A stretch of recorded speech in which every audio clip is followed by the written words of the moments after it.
সদৌ অসম কেৱল ভক্তি পন্থৰ সপ্তবিংশতিতম অধিৱেশনৰ আজি প্ৰথম দিনা ইয়াতে সমবেত সকলো ভকতপ্ৰাণ বৈষ্ণৱ তথা উপস্থিত থকা সকলোলৈ মোৰ আদৰ সম্ভাষণ জনাই আমি এই সাংবাদিকৰ সকলৰ হৈ কিবা দুআষাৰ ক'বলৈ আগবাঢ়িছোঁ।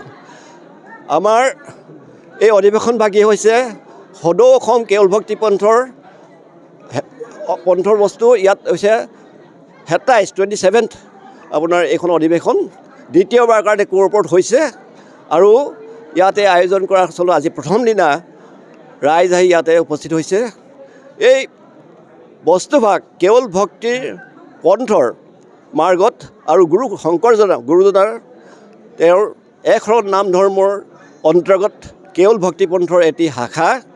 কেৱল ভক্তি পন্থৰ শাখা বুলি ক'লে আমাৰ কালসংগতিৰ 3টা শাখা আছে। সেই শাখাটোৰ প্ৰথম ভাগ হৈছে কেৱল ভক্তি পন্থ, দ্বিতীয়টো হৈছে কেৱলীয়া পন্থ আৰু তৃতীয়টো হৈছে অনিৰুদ্ধদেৱৰ দ্বাৰা প্ৰচাৰিত মায়ামৰা সম্প্ৰদায় বা মায়ামৰা পন্থ। এই 3টা ভাগৰ অনুষ্ঠান বিভিন্ন ধৰণে আছে। আজি আমি কেৱল পন্থৰ ভাগৰ হৈ ইয়াতে এই সভাস্থলীত কোঁৱৰপুৰ কাৰিগাঁৱত অনুষ্ঠিত কৰা হৈছে দ্বিতীয়বাৰৰ কাৰণে আৰু সমবেত ৰাইজক সকলোৱে ইয়াত আহি অনুষ্ঠান বিভিন্ন ধৰণে আজি প্ৰথম দিনা আমাৰ কাৰ্যসূচী আগবাঢ়িব। তাৰপিছত কাইলৈ দ্বিতীয় দিন আছে। আজি ৰাতিৰ ভাগত আমাৰ কেৱল পন্থ ভাগৰ নাম কীৰ্তনৰ দ্বাৰাই শেষলৈ এমুঠি আহাৰ গ্ৰহণ কৰাৰ পাছত ৰাইজ দ্বিতীয় দিনাৰ কাৰণে থাকিব নিশ্চয়। আৰু এই বিষয়টোত কিবা যদি আপোনাৰ সময় সোধে মই হয়তো ক'ব পাৰিম দুআষাৰ।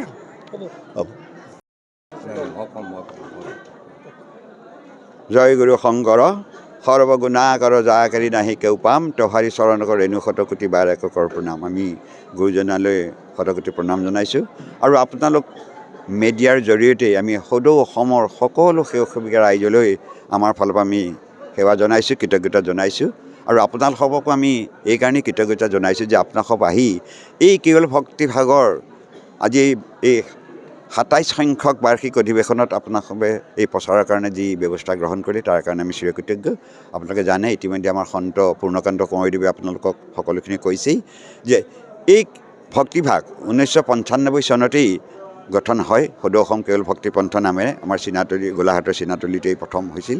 এতিয়া আজি আহি আমি 27 সংখ্যক বাৰ্ষিক অধিৱেশনত উপনীত হৈছোঁহি আৰু আজি এই কোঁৱৰপুৰৰ কাৰিগাঁৱত যি আমি 27 সংখ্যক অধিৱেশনভাগ পাতিবলৈ লৈছোঁ আপোনালোকে দেখিছে যে তেৰাসৱে আয়োজক সমিতিয়ে প্ৰচাৰৰ কাৰণে বিস্তৃত কাৰ্যসূচী লৈছে।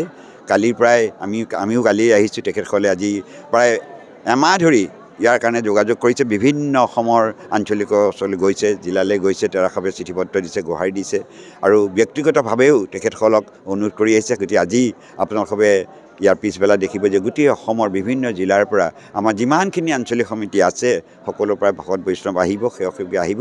আহি এই কৰ্মভাগ আমি সাফল্যমণ্ডিত কৰিবলৈ চেষ্টা কৰিম আৰু ইয়াত আমাৰ কোঁৱৰদেৱে কোৱাৰ দৰে নাম প্ৰসংগ হ'ব গধূলি।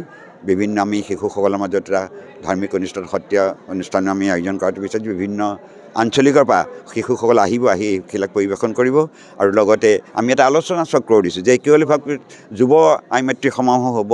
তেৰাসৱৰো আমি বক্তব্য ৰাখিবলৈ সুবিধা দিম।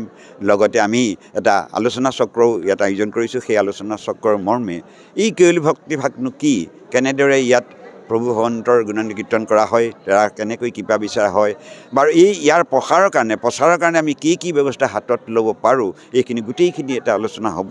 গতিকে আপোনালোক আমি সকলোলৈকে পুনৰবাৰ ধন্যবাদ জনাইছোঁ যে আৰু আপোনালোকে বিশেষকৈ এই কোঁৱৰপুৰ কাৰিগাঁৱৰ সমূহ আয়োজক সমিতি ভাগক আমি ধন্যবাদ জনাইছোঁ। তেৰাসৱে এই প্ৰচাৰৰ কাৰণে বিস্তৃত কাৰ্যসূচী গ্ৰহণ কৰি আমাক কৃপা কৰিছে। ধন্যবাদ।